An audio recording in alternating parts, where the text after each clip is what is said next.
1, 8 to 1 Little Queenie. Red Evolution is 9s, 11 Harry's Hill. I think there's only 2 to go, Richard Pugh. Yes, Thunder Bear going forward there. The mount of James Ryan, the top weight, carrying the 10 stone minus James's £3 claim, and the bottom weight Cuban Grey, who's running from out of the handicap. That's it, all set, ready to go for the Dubai Duty Free Rockingham Handicap. It's a Premier Handicap, it's over 5 furlongs.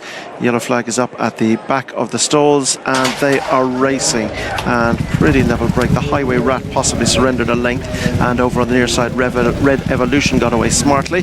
Cuban Grey is close to the pace over on the near side as they split. Moral Turpitude's over on the far side with Little Queenie, and over on the near side Red Evolution, Cuban Grey. Harry's Hill is right there too. Just behind them is Go Atletico.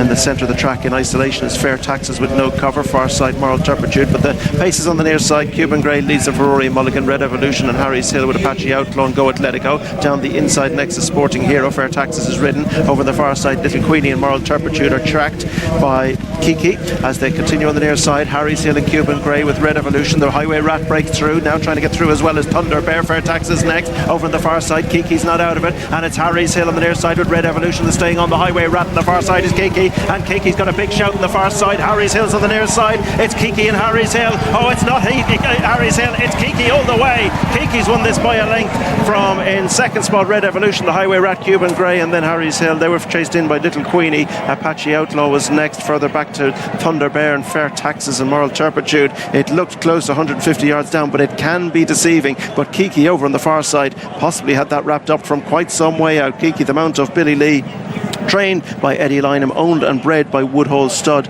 is a gelding by Dandy Man at a Rip Van Winkle, where that just might have been smart now. I would fully agree, Richard Pugh. I think it was smart too, and it also proved that the quickest way home in a sprint is in a straight line. Wherever you are, you are. We go on about track biases all the time, Fran. It's only about pace, isn't it? Was indeed in this occasion at least. Ruby now can argue Keke is just firing away the best horse in the race, but he went straight up the middle. Moral Turpitude and the great Little Queenie cutting out to running, giving Billy Lee something to aim at. They couldn't though lead him going to the furlong pole. Billy had to commit, and he's kept on well. He's, I think, value for the winning margin. Big performance by a couple on the near side, finishing off strongly.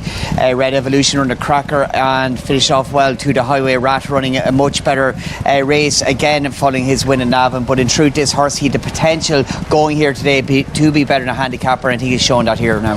He most certainly did. Keke gets back in a winning thread for Eddie Lynam, who has trained some incredible sprinters in the past. Slade Power, Soul Power. Am I missing any? They were the two big ones. Sophia was pretty fast as well. Yeah, the good filly that won the Flying Five as well, Chris Hayes used to ride her. Name escapes me now. Romantic Proposal, was it? Yes. Possibly.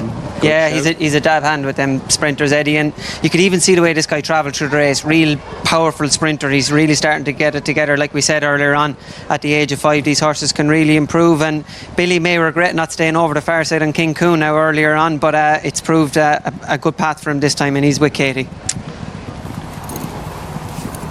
Billy, well done. He is fast. He is quick. He travelled everywhere today. They thought the draw was maybe a killer, but luckily enough with a bit of pace in front of me, and he tracked him away. He travelled so easy, and I was probably there a bit too soon, but he's getting professional now, as Eddie sprinters do over time. And you know, he 2 runs this year, and you'd say, is he as good as last year? But he ran well the first day, and then he had a long run before coming back here lately. Thought he ran well, but I always thought he was going to be better over fast 5, and he proved it. You know, they talk about these sprints and the draw and where everyone's drawn and what side everyone favours, but it just goes to show, I mean, you're drawn over the far side and you stayed straight. I know you got a lovely toe into it and it all worked out lovely, but you just have to make your decision and stick with it, isn't it? Yeah, that's it. Like, you know, it's just, I was lucky there was speed in front of me, and I was able to ride my race from there. You know, he's a horse that just likes a little bit of cover just to drop the bit, and when he does, then you can ride him anywhere. And as I say, fast 5 suits him best. He's still on the improve, and I'm sure Eddie has a plan for him. And I'm sure Eddie does, but he's some man with a sprinter, isn't he? I mean, obviously he's a very good trainer with all horses, but I mean, he's had so many good sprinters through his hands. Exactly, yeah. And look, this fella, you know, he wasn't an easy horse to start off with. He was quite keen, and he used to be keen going to start and everything, but just over time Eddie has tipped away and brought him along nicely, and you know, he's just a professional now, and look, hopefully he can keep continuing up the ranks. Billy, you don't ride in the Derby, but if you could, what would you do? What would you ride? Yeah, look, obviously Lambourne is short odds the ground was a bit drier, I'd say, than it was in Epsom. So I think that'll bring a few more into the field. I think if Jesse's horse stays well, I'm not saying he'll win, but he'll run a good race. He's a good horse. He was 16 in English Guineas, and Jesse's weren't flying at the time, but they seem to be running a good bit better. You know, I just like to be on him as an each-way prospect. He'll be thereabouts. Billy, thanks very much. Thank you. Well done. Guys, we spoke about Royal Ascot and how big an event it has become, but this man, for the number of rides he had at Ascot, had an incredible week, Jen.